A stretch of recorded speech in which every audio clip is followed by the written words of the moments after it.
მაღალი რაღაცები გავაძრე. მოგესალმებით, მე ვარ კოკო ბარათაშვილი და დღეს შევეცდები ჩვენს კომპლექსებზე ისე ვისაუბრო, რომ არ ამაწითლოს.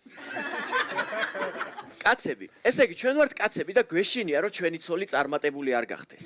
რატო? ანუ იმიტომ ხო არა, რომ მე ტელევიზორის პულს გადაიბარებს. მივხვდი. აი წარმოიდგინეთ, რომ თქვენს ცოლს აქვს ხელფასი 12000 ლარი. ანუ სექსის დროს ცოტა უხერხული პოზაა, ხო, რომ შენ 300 ლარიანი 12000 ლარი არის.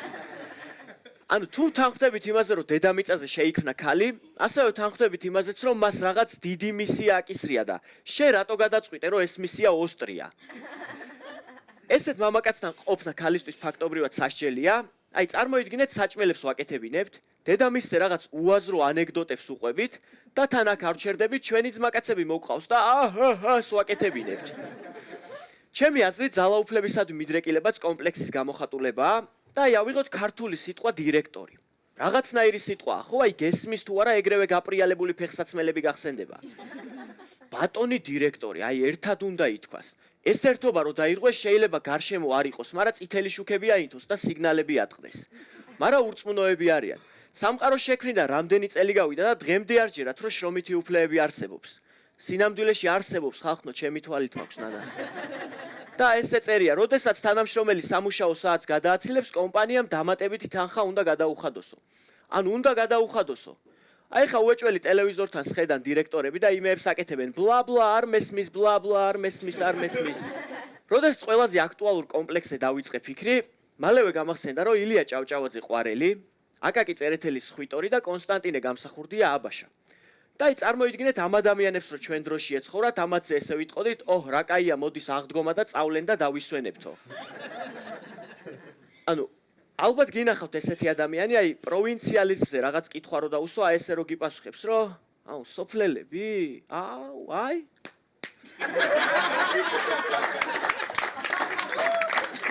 დედა მომიკვდეს, მაგათ დღიშუქი არ უნდა ანახო ბოზიშვილი ვიყო, მაგათ. რიკოთი უნდა ააფეთქო და დატოვო იქით. და ანუ გასაგებია, აი რიკოთს ვაფეთქებთ და იმათ იქით ტოვებთ, მაგრამ მე ჩვენ ბათუმში როგორ მივდივარ? ანუ თუ ჩერეს წალკით გადავალთ რაღაცნაირად. ანუ საერთოდ ხო არ ჯობს, რომ ეგ ადამიანები ცალკე გამოყოთ და ტერორი დავთესოთ. მაგათი მწერლები დავხრიტოთ. მაგრამ თან ეს პროტესტი რო არ აბობოქთეს, თან რაღაც პრივილეგიები მივცეთ ახლა. ოღონდ აი ისეთი პრივილეგიები არაფერს რო არ აძლევდეთ. მაგალითად, ბურახი იყოს მაგათთვის ნახევარფასში. ასევე ძალიან ხშირად სმენია ესეთი ფრაზა, მე მარშრუტკის ძღოლის დედა ვინ შენ აქამდე ჩამოგიყვანა. და ანუ რა მაინტერესებს, თქვენი აზრით იქ თბილისზე რიგი იყო და ეს ყველაზე ცუდებს არჩევდა? ყვიროდა რომ აბა ვინ წაგიყვანოთ და ისინი იქიდან მე წამიყვანე რა, მე ფეხს არ ვიბან.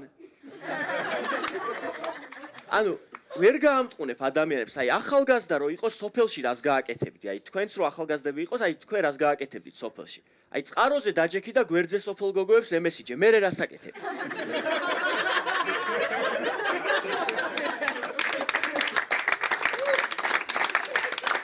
ასევე არსებობენ ადამიანები, აი რომელს უცოდინრობის კომპლექსი აქვს, ანუ რაღაც ფაქტები არ იციან, მაგრამ აი მოსმენილები დამსჯელობენ. აი მაგალითად სიყვარულზე ჩამოვარდა საუბარი, ეს ადამიანი იტყვის, რომ სიყვარული აგვამაღლებსო, ეხა როგორც 2 საუკუნის წინ თქვა იმ კაცმა.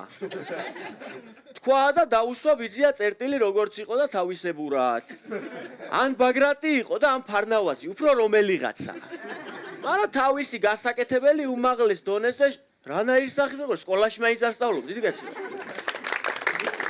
ჩვენს გარშემო არსებობენ ადამიანები, რომელსაც აი განსაკუთრებული კომპლექსი აქვთ, ანუ არ მოსწონთ ქართული არაფერი. აი რომ მიხვიდე და რო უთხრა, რომ ქართული ენა ერთ-ერთი უძველესი დამწერლობა, ეს გეტყვის, რომ ხო, არ ვიცი, მე მაინც ვორდში ვკრებდი.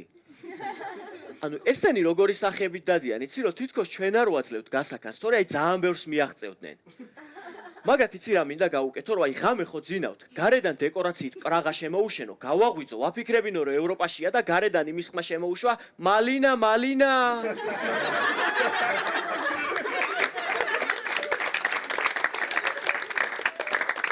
აი, ამათგან განსხვავებით არსებობენ მეორე უკიდურესობა ადამიანების, ანუ რადიკალურად რო განსხვავდებიან ამათგან, აი ძალიან რო უყვართ რა, აი ჩვენი ქვეყანა, აი ჯვრებიანი ქუდები რო აფარიათ რა და აი სუფრასთან რო შედან და ჭიქაზე მაგრად რო აქვთ ხელი მოჭერილი, რომ აი ტრისჯინაზე მაგრად უნდა ვიყოთ, აი სულ რო დაძაბულები არიან რა.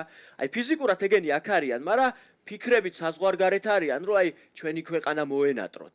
აი დარწმუნებული ვარ მუსიკალურ პროექტებში რომ მონაწილეები გამოყავთ და ჰერიო ბიჭებოს რო ამღერებენ და აი მის სამღერზე კულმინაციაზე აყავთ, ამათ გრძნობებზე თამაშობენ. ზოგადად ბავშვობიდან ყველას გვასწავლიდნენ, რომ ადამიანების მიმართ სიყვარული უნდა გამოვხატოთ და აი, რო დაუფიქრდი ყველა იმ ადამიანს, რომ ჩამოურეკო მართლა ვინც მიყვარს და უთხრა, რომ მიყვარს, უეჭველი იმას ვკითხავე, რომ რა დალიე ერთი ეხა შე რა დალიე? რა დალიე და აი, მაგიდან გამომდინარე, ალბათ ესეთ სიტუაციაშიც როდესმე აღმოჩნდებოდით, ადამიანს რო შეყვარებული ურეკავს რა და ისეთ გარემოში რო არის, რომ აი ცხვენია რა პასუხი და ის რო ეუბნება მიყვარხარ და ეს აქედან მერე დაგირეკავ, მერე ხო?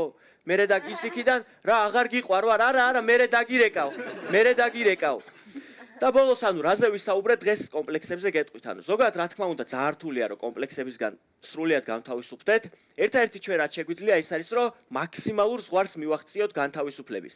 დიდი მადლობა, მე ვიყავი კოკო ბარათაშვილი ჩემი კომპლექსებით თბილისიდან. კარგად გზადებით.